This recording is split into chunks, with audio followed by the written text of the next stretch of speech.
আমার মোনাজাতের দুটো হাত প্লাস আমার সেজদা আল্লাহ পাক কতটা কবুল করবেন সেটা তো আল্লাহই জানেন। তার কাছে কতটা গ্রহণযোগ্যতা পায়। আর আল্লাহ পাক ছোটোবেলার থেকেই একটা বিষয় আমি মানি খুব গভীরভাবে যে আল্লাহ তাআলা মানে আমার যতই ক্রাইসিস আসুক বা যা আসুক, কখনো না অনেকে আছে না যে আল্লাহর কাছে প্রশ্ন করে যে, "আল্লাহ তুমি তো এই বিধান দিয়েছো বা কেন আমার সাথে এরকম করলে?" এই ধরনের কোনো কিছু আমার ভিতরে আসে না। কারণ আমি জানি আল্লাহ যেটা করে ভালোর জন্য করে। তারপরেও কিছু কথা আসলে মনে আসে যে আব্বা-মার যার বাবা-মার দায়িত্ব কিন্তু তার। পবিত্র কোরআনে আল্লাহ পাক বলে রেখেছেন।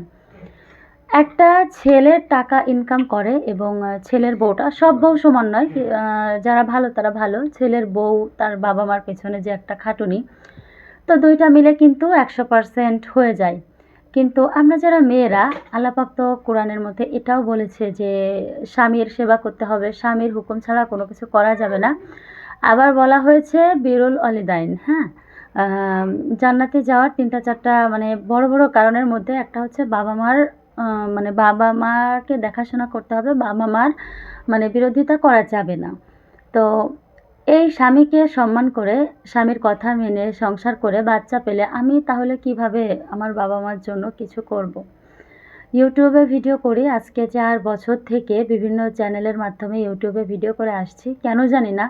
আল্লাহ পাক হয়তোবা চায় না যে আমি এখান থেকে কিছু করি। ছোট বোনটা আগের দিনে ফোন দিয়ে এত কান্নাকাটি করছে, আমাকে বলছে যে, "আপা আমি না হয় একটা ভুল করে একটা ছেলের সাথে আ সম্পর্ক করেছিলাম। তা আব্বা-মা এমন জায়গায় বিয়ে দিল। এখন কি করব?